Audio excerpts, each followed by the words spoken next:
So I'm going to ask Emily. Emily, before you get started, Emily, I think we have girls from ages 10. I know, it's amazing. So Emily is one of the youngest girls here. So she's 10. So she's going to ask a question.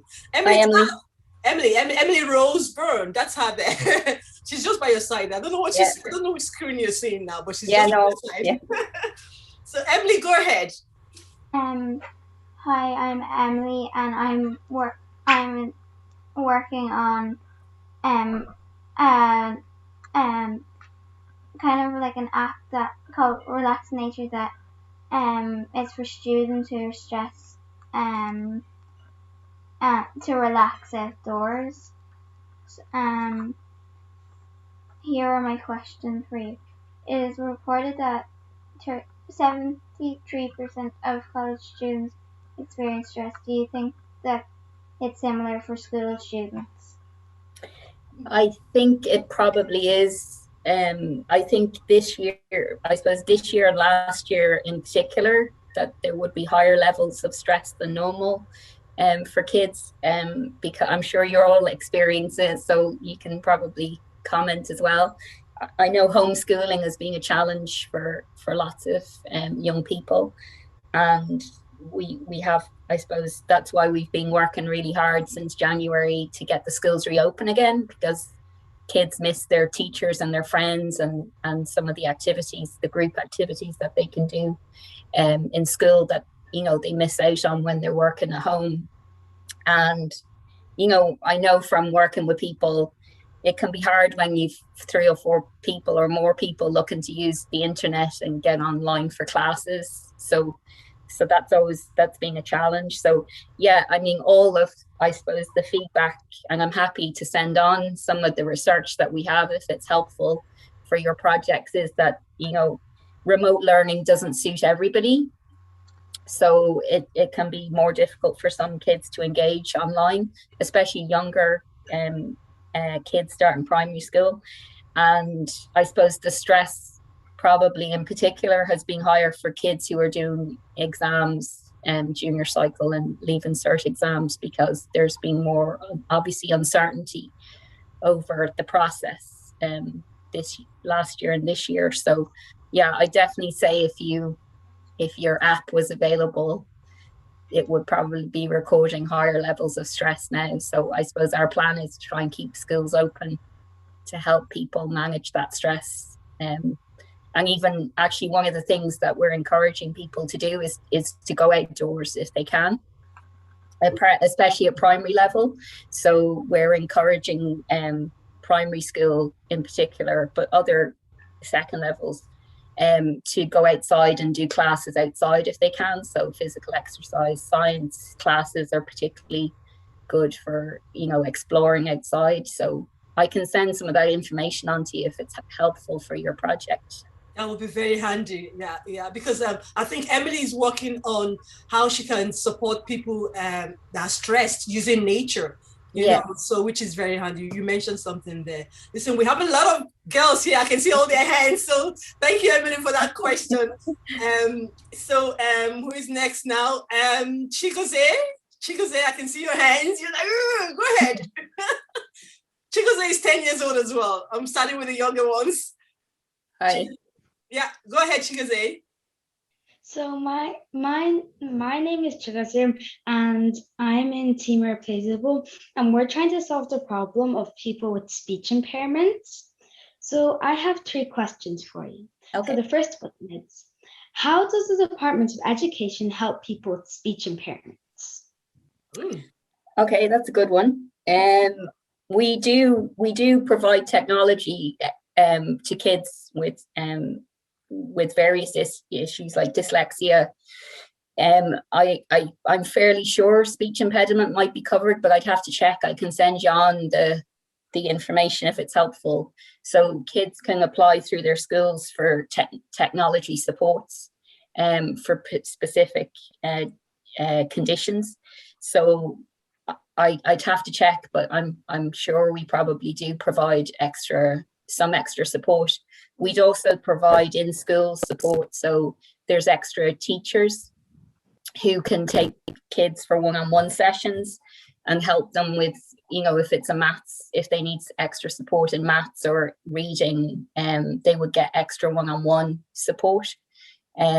So it's probably, though, I think the speech impediment one might be probably one that's covered through we do try, but it's very hard sometimes to get wraparound services. So we try to work with the Department of Health, who would provide some occupational therapies for kids with, so I can check that out for you and get you the exact supports that we try to do, but kids get assessed. So we have psychologists who work in schools and they would assess kids, and they work with people in the Department of Health. And we try to make sure that they get supports either from us or from, if it's more appropriate for health. But I can get you the exact information and send it on to Evelyn, so that you have it. So it's either probably a therapy from either a teacher or a health person, or a technology support that we provide. Cool. All right. Do you want to quickly ask a second question before I move on to the next person? Okay, so the second question. Yeah. The second question is, are there any technology-driven resources that the Department of Education uses to support people with speech impairments? She just said that. I think she's answered that already. She said there is, isn't it? Yeah. What's the third one? Quickly. She's answered that question. The third one is, what would you like to do for people with speech impairments? Oh, well, I mean, we want everybody to be successful and to get supports that they need. So that's why there's no one size fits all solution. So that's why we try to make a range of supports available, so that, whatever works best for people, they can access. But look, it's difficult to get everything right, but I suppose we try to provide that range of supports, so that people can find something that works for them. All right, thank you so much. Appreciate that. So Amanda, are you ready? I can see your hands up. Go ahead. Yeah. Hi. Hi, my name is Amanda, and I'm part of the group Sickle. And our app, We Got You, is a mental health app that its aim is to curb loneliness and isolation amongst youths, and provide them with a safe and secure environment where they can openly and freely talk with other teenagers and access guidance from mentors. So our question for you is, with the rise of the amount of teenagers online, is there anything that the department is actively doing to ensure and educate teens on how to be safe and secure while on the internet? Yeah, we funded a service called WebWise for a long time. I don't know if you've ever heard of WebWise, but we funded them for a long time to provide resources to schools on how to stay safe. And I'm fairly sure they work with one of the parents' councils, or work with parents as well on. I know the Parents' Council. We fund the parents' associations that, and the primary school one is very active. And I know actually the CEO of the Parents' Council at primary level has a background in web safety, so she's done training for parents in schools as well. And then, we fund WebWise, and we participate every year in the European Internet Safety Day. So there's always events, and I know the guy who runs WebWise quite well. So if you want to talk to him, I could probably put you in contact with him. But we have done online. I know Simon organised online advertisements around internet safety, particularly targeted at kids. So they would appear in kind of the places where kids go online. So trying to promote safety that way. And we also we fund all the broadband access that goes into schools, we pay for. So there's filters on that to help keep kids safe using internet through the schools. That's done through the HEAnet broadband network. Mm-hmm. And we also fund there's a website, I don't know if any of you have been on it, called Skullnet, and there's resources on Skullnet too. There would be training provided to teachers as well around internet safety. So that's the main ways that we support. Well, WebWise is kind of the well-known one, mm-hmm. the well-known resource that we as I said, we funded for quite a long time. All right, that's very good. Thank you so much. No problem. Yeah. Okay, Siobhan? Siobhan, I can see your hands. Yeah, Go ahead. I'm here. We see you Hi, now. sorry, I'll take that off. Hi, so I'm working on an app for diabetes. So I guess I was just wondering, what steps in a school would people take to help students with diabetes? Oh, well, at local level, I suppose it would be, you know, if the school is aware that somebody has a condition, they'll obviously make sure that they're doing what they need to do in terms of taking medication. And sometimes there's extra supports for kids who have to, you know, have special arrangements made for conditions. So they might have somebody who helps them if, you know, with personal care needs, if that's required. It probably might not be for diabetes, but they would definitely make sure somebody is taking any medication or doing injections if that's what they need to do. And they'd also, you know, make sure that the person is monitored if they're doing activities, etc., and make sure they eat when they need to eat. So it would be very much, I think, you know, if I suppose a primary level is probably easier because you have the same teacher all the time, so they get to know you.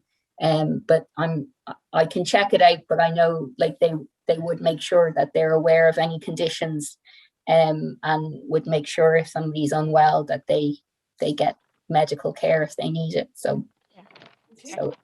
So it's more like a general thing. If you have a problem, you know. Yeah. Okay. Yeah. Right. Yeah. Okay. So thank you so much for that. And I will go to, somebody told me they're leaving. So who is that person again? I'm probably going to have to leave in a little while. See you again. Okay, yeah, that's fine. That's fine. You spoke already. So let's go to Darren. Who is speaking on your behalf? Or Books for Books, are you ready? Books for Books. Okay. Okay. Now turn on your mic, your camera. You know I don't like to see just text. Turn on your camera. Yeah, let's see you. Okay.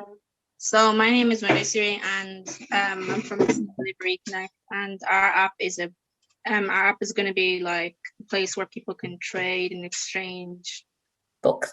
Yeah. In schools. So I was just wondering, like, how do you already help students who cannot afford books or like struggle to get books?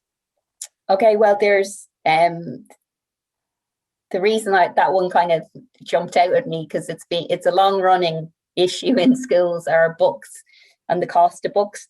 So we do, as far as I know, we still give book rental scheme money. So we encourage schools to have book rental schemes. So I can double check that for you, but I'm fairly sure we still support that and encourage book rental schemes in schools, so that parents can rent books and they can pass down books if they haven't changed. And I suppose we don't support kind of books that are only one use. So we wouldn't, workbooks that only can be used once, that wouldn't, but they tend to be kind of popular with booksellers, obviously, because they have a high turnover. And then editioning of books, like we would have engaged, I can send you on some of the links. There would have been over the last kind of 5 to 7 years for sure. I know there's engagement with book publishers on editions. So we've tried to work with them not to publish new editions so often, so that, people aren't expected to buy them. People feel under pressure to buy the most recent edition of something, and it might not be needed because it might be very small changes and it might not be needed. So there's been various engagements with the booksellers over the years to try to stop them making so many edition changes. So the book rental is probably the one that makes, that we've encouraged the most, so that people aren't buying new books all the time. And then I suppose there's been initiatives. It's up to local. It's up to the school themselves. But I know, say, to address the weight of books as well. Some schools have adopted tablets, But I know some schools have rolled back from that. So I don't know if you have a view on whether tablets are good and whether people should be using tablets. But I know some schools use them and then stopped using them. But that's another way people have tried to address the weight of school bags, and also just the use of hard copy books. So I don't know if you've thought about that aspect. I'm sure she has a follow-up question. Do you have a follow-up question? I know she did. Where is she? Oh, where's your partner? I know she was saying something. Where's your partner? Alicia is here. Alicia, is she there? Yeah. Hi, I'm Jane Alicia, and the question I have is that there's 1 in 5 people that drop out of school for not being able to afford books. So would you think that our app would be successful, and would you want schools to download our app? Yeah, I'm sure you could try. It would be probably interesting. I don't know if we give extra funding to schools in disadvantaged areas. So I must look up for you and just check around book rentals in the disadvantaged schools. But I'm sure parents would be interested in it. I suppose it's just they probably need assurance that they're getting the best, that the book is going to be a good book for their kids to have. So it's probably, maybe if you could put some kind of if there was a check against kind of versions, or what versions are currently in use, I think they might just want some assurance around that it's good enough for them to use. I think that's probably what people are most concerned about, that they're getting the best that they can. But yeah, no, I definitely think if they're, if it gives them visibility of what's available, it's good for sure. Yeah. And maybe it gives them a better chance of getting a wider selection of books than they might get through their rental scheme in schools. So it might be a way to supplement the rental schemes, And I know she was one of them was saying that she has loads of books lying down in the house, and if there was an app for her to exchange this book or just give it out somewhere, somebody really might need it. And so I guess that's the main purpose of the app, to give out what you know.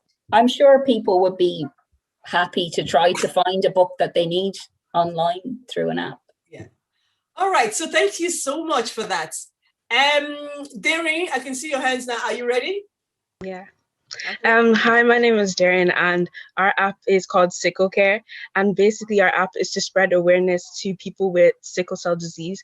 And sickle cell disease is an inherited red blood cell disorder in which there aren't enough healthy red blood cells to carry oxygen throughout the body. And it can lead to symptoms as like episodes of pain, swelling on hands and feet, fever, and pale skin. Sickle cell disease affects 100,000 Americans and 15,000 people in the UK, but in Ireland, the statistics isn't recorded as sickle cell disease isn't really talked about. So my question is, do you feel like schools need to do more in relation to taking care of people with sickle cell disease? Well, it's always good to know when somebody has a condition, if it's going to affect, it could affect their learning, or so I'm sure schools, like even if we don't have statistics, that schools try to find out if students have conditions that might affect how they can participate, or if they might be at higher risk of feeling unwell during the day. So I definitely think schools would want to know if they thought that was something that somebody had in their school. So yeah, it's definitely a good idea to raise awareness around it, so that, people might ask the question, or it might get added to one of the questions they ask when people come to school. And then also just to give people support, because it's obviously not a really well-known condition. So I'm sure students will benefit from having an app that's made for them. Yeah. Can I step in here? Because for this particular team, we actually got 3 people that have the disease. It's inherited disease, so you live with it. And it's kind of common with people of color. So that's why you have very huge statistics in America. Obviously, it's not very common in Ireland. However, this particular guy that I spoke with, he said when he told his teacher or his college, I think it was UCD or something, and that because he's always falling sick. When you have sickle cell disease, there's a tendency that you fall sick every now and then. Then he told them that he has this thing, but because he misses class ever so often, and he was actually punished for it. And when he told them, it was like a stigma. They were like, ugh. You know, so that's why there's a need to raise awareness, So a lot of people that have it now, they don't say it because of that stigma, you know, because the statistics showed in the past, they used to say, okay, you can't live more than 21 years old. So once you pass your 21st birthday, you should celebrate that you're still alive. So that's how bad the disease is. So I guess that's one of the reasons that they're embarking on that app, to create more awareness about it.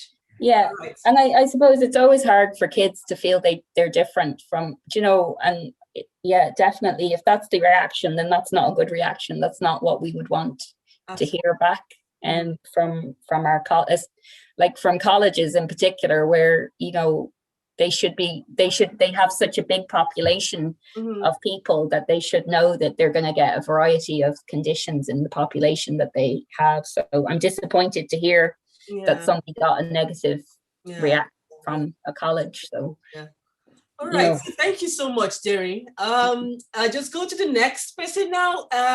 It's Laura around. Yeah, I'm here. Okay, go ahead. Yeah.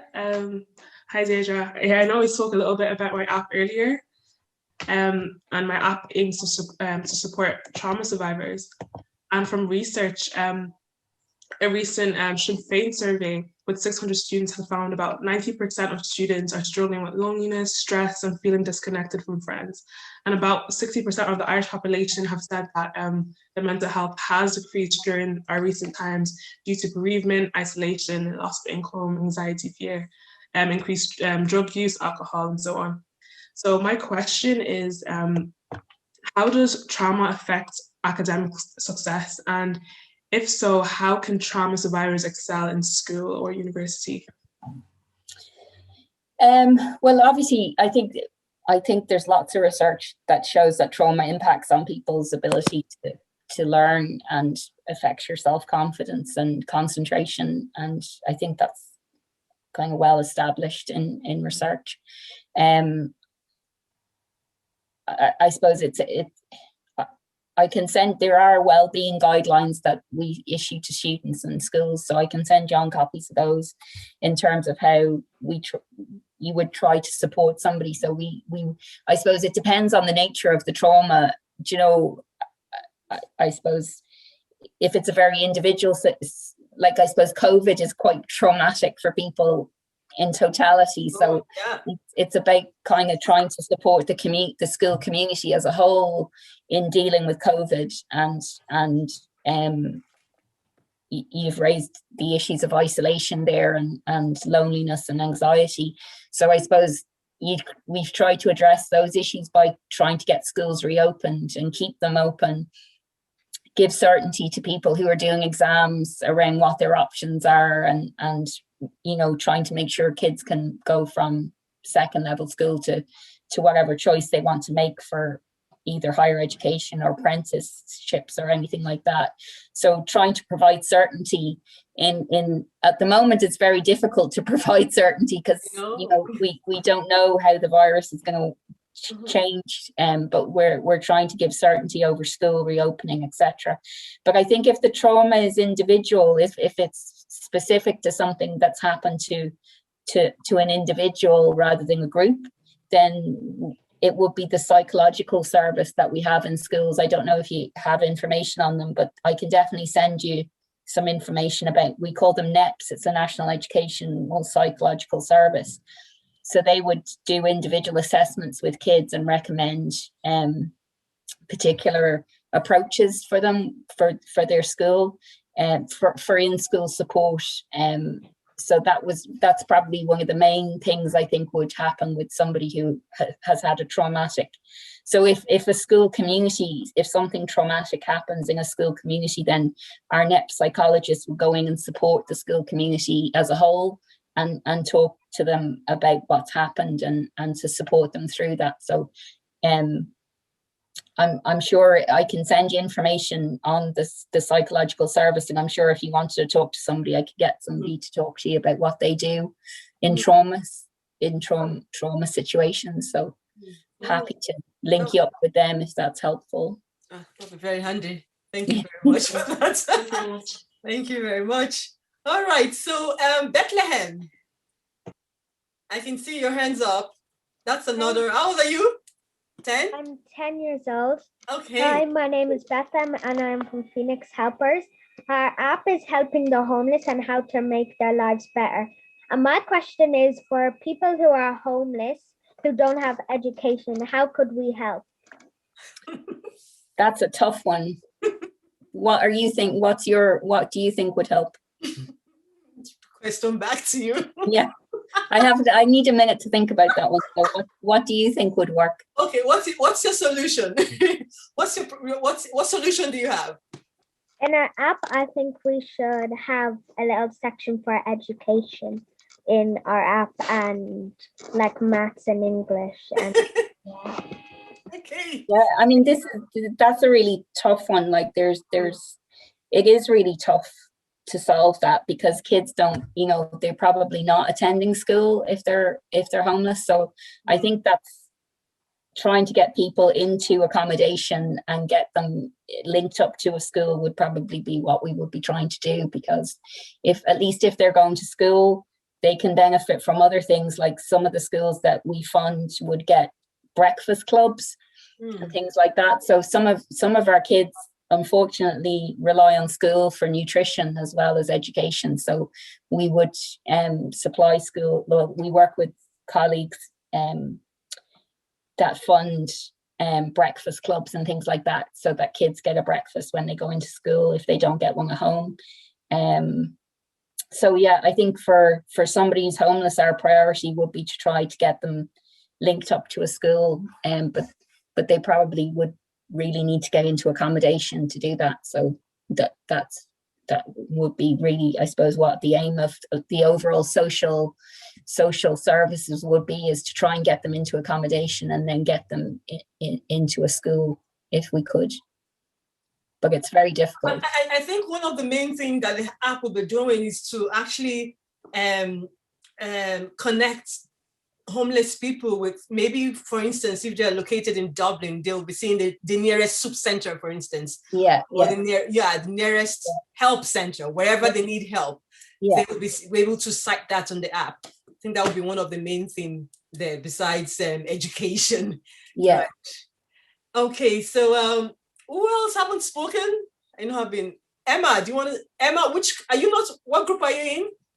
Emma? Phoenix Helpers. Phoenix Helper. Okay. Do you have a question? Go ahead. My name is Emma, and I'm also in the Phoenix Helpers. And my question is, if a family, or just a mom and a child, or a dad and a child, are put into a homeless shelter in Dublin, for example, and have access to a school, but the school is in, for example, Balbriggan, and they miss a few lessons or even a whole entire school day, how could you help? Okay, so we have, it depends on the school, but in some schools we have what we call homeschool liaison people. So they would work with individual families who are having difficulties. And there are educational welfare officers. So if you miss too many days school, it's flagged up to an education welfare officer, and they would talk to the family, because the parents do have responsibilities to make sure that kids attend school. So there are fines and things that can be imposed if people feel they're not making enough effort to make sure their kids go to school. So there's kind of a bit of a stick in terms of making sure the education welfare officers can tell people they need to send their kids to school, but then the homeschool liaison people would try and help if there's a problem that they can help with to make it easier for somebody to get to school, if that makes sense. Yeah, thank you so much for that. The twin stars, do you have a question ready? Yeah. So my So we'll just introduce ourselves. My name is Megha. I'm Nila. We are Hello. from the Twin Stars. Our app Blissful 3 helps people to live a healthy lifestyle. So it is a health app. Our first question is, what is the best way to educate our users? About a healthy lifestyle or about the app? Healthy lifestyle. Yeah. Oh, well, I think I need the app now because I'm probably not as healthy as I used to be before COVID. So I can trial it for you if you want. I think I suppose the basics really, I think, the basics, if you're sleeping and eating and getting exercise, I think even if people try to keep those things up during COVID in particular, I know I benefit from getting out for exercise when I'm working all day and online. I find the end, like lots of calls online, quite tiring, and I think the research is showing that people get fatigued from being online a lot. So I think getting outside really helps me, and I know most of my colleagues in work try to get out and get some fresh air either in the evening time or lunchtime. And definitely eating well helps keep you, I suppose, fit. And I think sleep is definitely important. And I think probably people don't appreciate how important sleep is in helping with your concentration, etc. So I think if you could try to educate people on those things, that would definitely help. Okay. Thank you very much. Appreciate that. Savvy Tech Girls, I've not seen any of you. We have another question. Okay. Fair enough. Go ahead. Our second question is, how to motivate our young users? Motivate them? Yeah. Okay. How do you motivate them?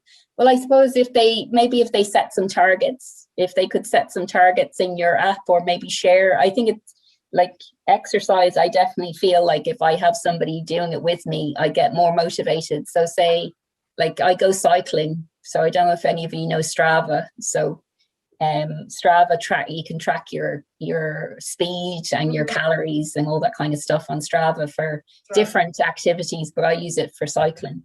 And then the people I go cycling with, we share so we can't cycle together at the moment, so sometimes we share our routes and our mileage or kilometers on Strava, so that we give each other kudos on Strava for climbing hills or doing distance.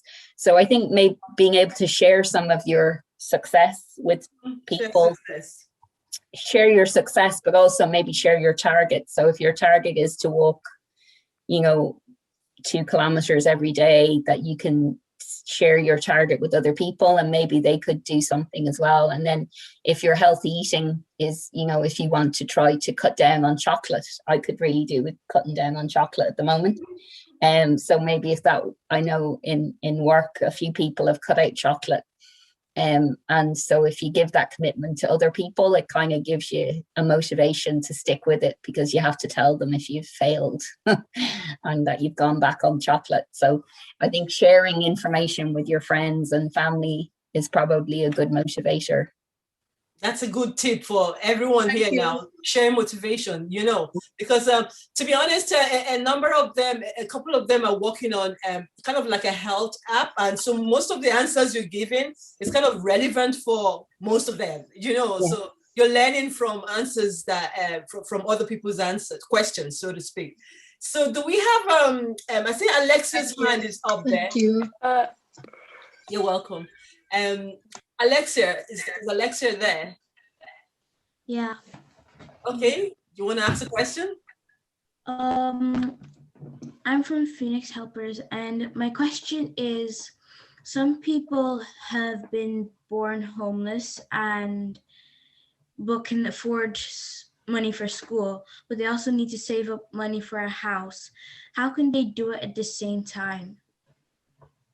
Well, I think if they're homeless, they probably would get help with social housing, or they could try and get help with social housing. So sometimes people go into hostels first, and then if they meet the criteria, they can apply for social housing. So we're trying to build more social houses so that people can get reasonable rent, like they can get a social house that hasn't got very high rents, because I think part of the challenge really for people is the rent, the size of rents, and trying to buy a house is really hard. So social housing is probably the main thing we try to do to help people who can't afford high rents or can't afford to buy one. So if you're in social housing, then hopefully you would, it would help you manage the cost of education. And we do, I suppose, give higher grants to schools in disadvantaged areas. So if, I'm not saying all homeless people are in disadvantaged areas, but if you're in an area there, that you should get more supports to access education. So that we try to keep the cost, and we've done things like work on school uniform, encouraging schools not to have branded school uniforms so that you can buy. So branded uniforms are always more expensive than unbranded. So we've encouraged schools not to go for branded uniforms, so it's not expensive for people to buy clothes for schools, for school. And I know parents tend to like schools to have uniforms because it cuts down on the pressure to have branded clothing for school. I don't know if any of your schools are that pressure for branded stuff for school. Yeah. So, yeah. Can I ask a question, a follow-up question? Do you know, I often wonder when I see people outside, like the rough sleepers, I was like, is there no social welfare for them? How come they're outside? Who are those people? I suppose I volunteered in a hostel for homeless people. So it's a really complicated situation for most people who end up on the streets. And I know during COVID, there was a huge push to try and get all homeless people off the streets and into accommodation, just so that they weren't at risk of higher risk of transmission, etc. And some people just don't want to go into sheltered accommodation. So they got a lot of people into temporary accommodation during COVID, but there was just some people who refused to go in. And obviously, it can be difficult for some people to go into sheltered accommodation for different personal reasons. So I think it's really difficult to say there's one issue, because every person who ends up in that situation is unique and has different issues with family and medical conditions and all that kind of stuff. So I know from work, I volunteered with Focus Ireland in a hostel, and everybody I met there had such an individual story to tell. It's very hard, and it depends how long you've been. I think it depends on, if you've been on the streets a long time, I think that makes a difference too. Some people who, if you get people early before they've kind of been on the streets for too long, it can be easier to get them back into the system. Whereas if they're on the streets for a long time, it can be quite difficult. But they do, I know they have, particularly during COVID, they have worked, there's been a lot of work to try and get people into accommodation. All right. Thank you so much. Appreciate that. And Miss Caroline, do you have any question? We have a mentor here. I think she's here. I'm sure you have a question. If you have one, you want to take the stage. Thank you. I think the girls were kind of curious that your department, thank you very much, Deirdre, and thank you for taking time out to come. The girls were wondering that with the robust budget that your department has, what exactly would, like quantum or percentage will be dedicated to second tier level students regarding this aspect that there's been so much issue about the mental well-being, especially aggravated with the lockdown. What next, and what would your department focus on? And what they were saying was this is a local app they're developing. However, they have like a global audience.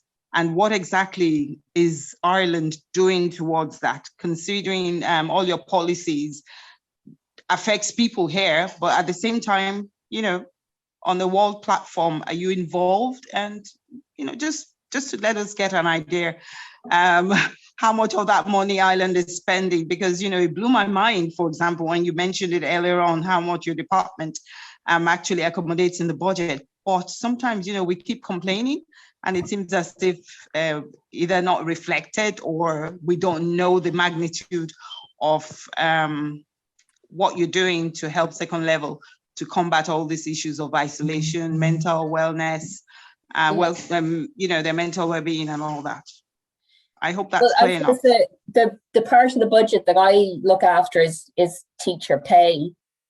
So that's primary and second level teacher pay and pensions. So I can get you a breakdown of the budget, because we do a breakdown every year of, so the areas of spend that are probably most relevant to well-being are the National Education Psychological Service that I mentioned. So we have a couple of hundred psychologists who work across primary and second level schools, supporting schools and kids in those schools. And we have a dedicated budget for social inclusion.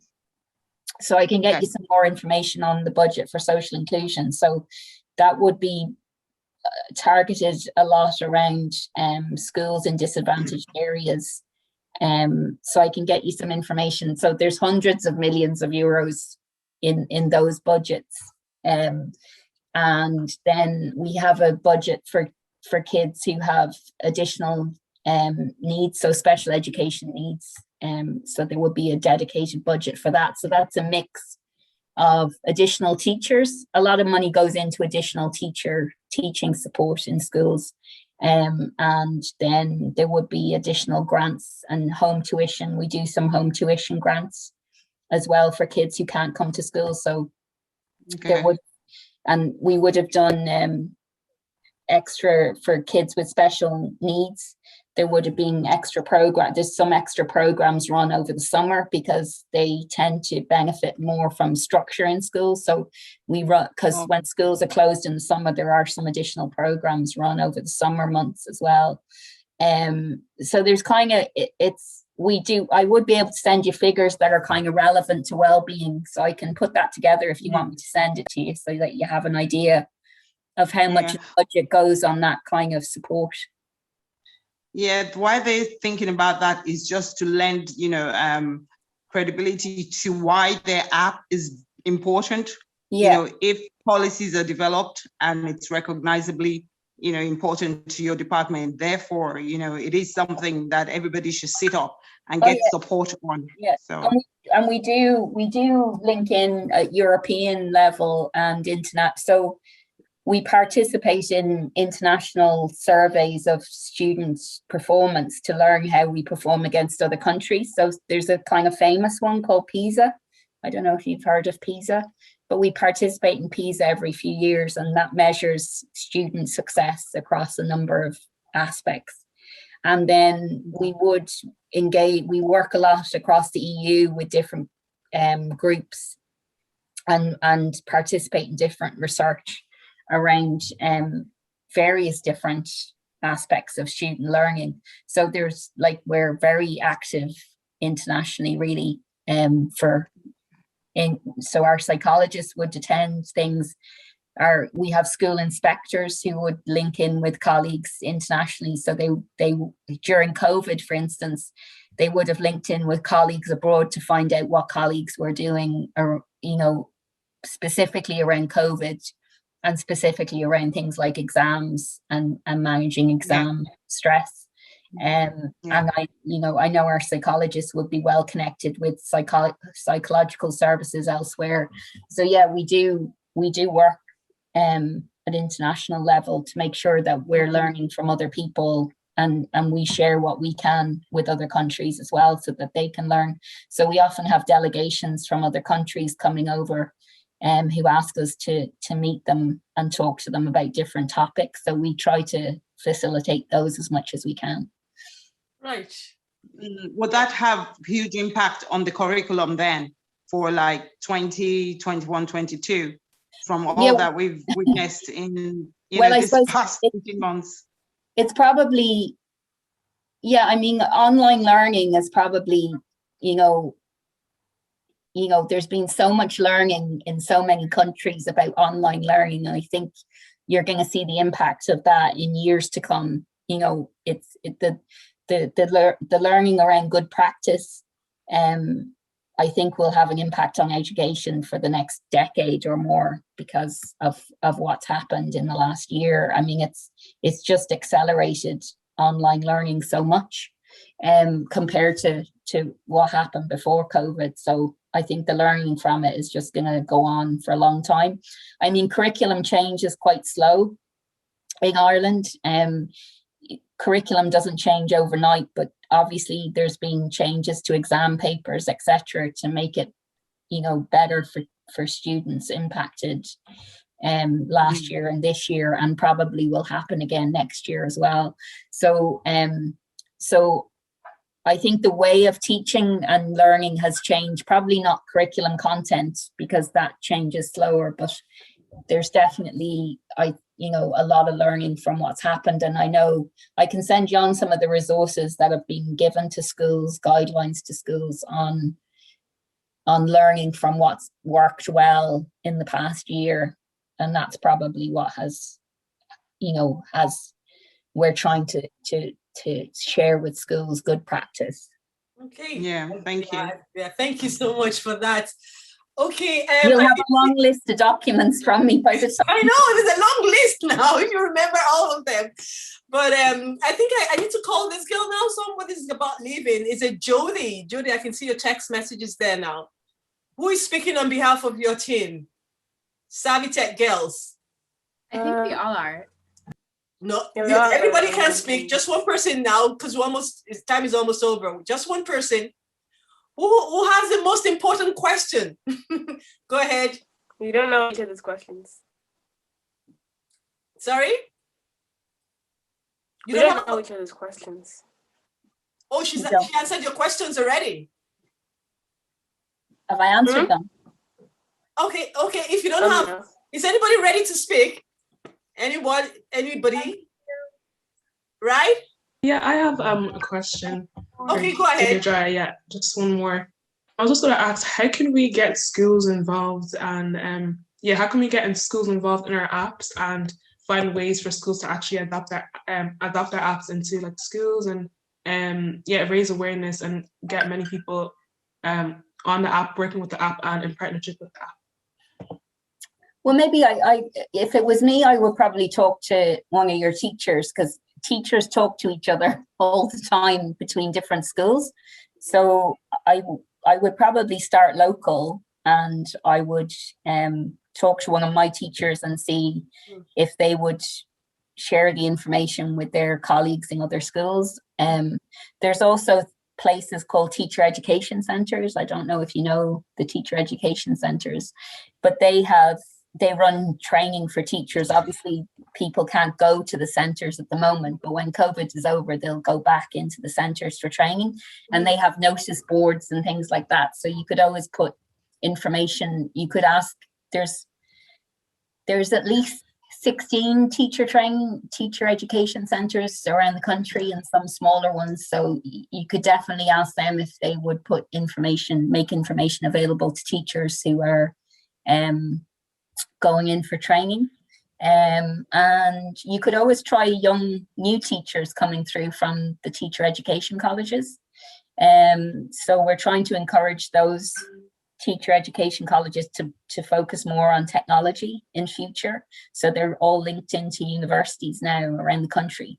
So you could try and contact them and share information with them for new teachers coming into schools. So that they would just be a few ways you could maybe advertise the apps. Yes, so that's a good question. That's a good answer, because part of the competition is that they have to create a business plan. They don't just build the app. They create a business plan. They have to talk about how they're going to market the app locally and globally. Because so that's a good idea. I mean, what you just talked about in terms of marketing the app. I hope you girls took note of that now. If you're targeting students, so that would be something to write down. You could try that. There's the students. I don't know if you know the ISSU. It's the Irish Students association in Ireland, ISSU, we work with them. So the ISSU representatives would be part of the consultations around exams, etc. for COVID. So the ISSU would have union or student representative groups in a lot of second level schools, for sure. They have student councils. So I don't know if any of you link in with student councils. I can send you some information on the ISSU if you haven't heard of them. Actually, somebody contacted me 2 days ago. Right. Yeah, really? They wanted me to do that now for them. No. Yeah, so well, if you wanna try and get information out to students, I would definitely try the ISSU. And then if you wanted to try a third level, there's also a student. USI is the Union of Students in Ireland, which operates at third level in universities and places. So I'm sure they have networks of contacts where they would share information. So you could definitely try them as well as the teacher organizations. Yeah, I think we have one more person to go now. Eliana, go ahead. How important do you think it is for people with mental illnesses Eliana, to have introduce a yourself routine first. every day? Hi, Eliana. Introduce yourself first, okay? I'm Eliana from BameTech Girls. Okay. How important do you think it is for people with mental illnesses to have a routine every day? I think structure is really important for people to feel confident and safe, and just, yeah, I think structure is really important for a lot of people. I find it really important to have structure. So yeah, no, I think it's really helpful and it gives people a purpose and something to focus on, hopefully that's positive for them. So yeah, I think a routine around going to school or going to work or, exercise, etc., it all benefits people to have structure for sure. Yeah. Okay. Cool. Any other question before we round up? Okay, I don't know if those hands were up there before or this is our new hands. I have a question. Okay. Taquita, yeah, sorry, I hope I didn't pronounce it wrongly. Go ahead. My name is Takia. I'm from Team Irreplaceable. We are trying to solve people that can't communicate, like speech and language. And my question for you is, what is the Department of Education's role in helping people with speech impairments? Okay. Well, yeah, there's speech and language therapists, but it's kind of going back to something we talked about earlier. So we try to work with colleagues in health. So there would be speech and language therapists available for kids. So we would try and have multiple services where it's needed for kids and link in with health, but sometimes it's hard to get all the services right. But that's speech and language therapy is probably one of the services that's available that's most relevant to that. Okay. So all right, thank you. Yeah. I think my turn now. I want to ask my own question. So I know they've asked several questions and most of them centered around, health and all that, So my question would be, is there any pain point? Is there anything that the department will go, I wish there's an app there. Oh. That could, what's not available there? For anything or well-being in particular? Or No, anything that has to do with the social problem. So long as it's a social problem. Well, I think, look, a social problem.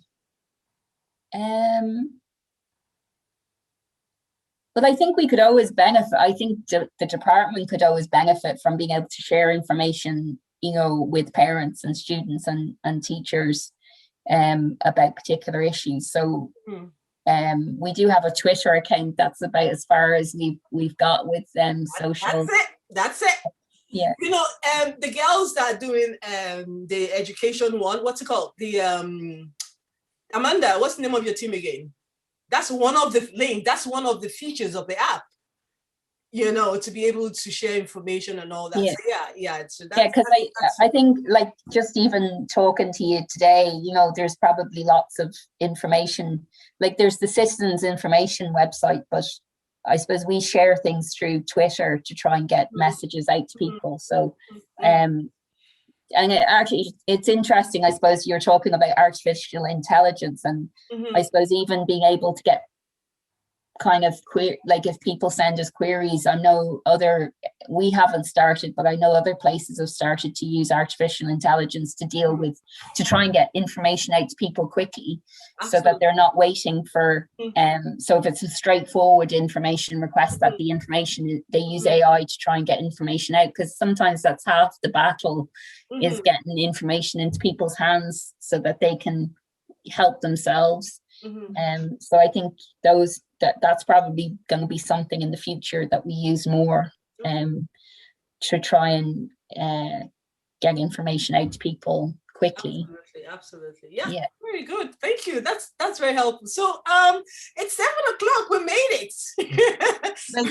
There's one more question somebody asked in the chat room there. What does the department do with books? Well, we don't store, there's probably millions of books in Ireland, so we don't supply books directly. So we would give schools the money to buy, to use the book rental schemes, etc. So I suppose we would hope that books would be reused as much as possible at local level, but we don't get involved because we just wouldn't be able to manage millions of books. So we let school communities do that themselves. But we would hope that schools would reuse them as much as possible, I think, and encourage people to go to libraries and donate books to libraries and donate them to clubs and reading clubs, etc. So yeah, we would like to see books reused as much as we can have. Yeah. All right. And thank you so much. And finally, what is the Department of Education doing to encourage more girls to get into tech space? This is a hard one that's been going on for a long time. What are you doing to get more of these girls? Yeah, there are.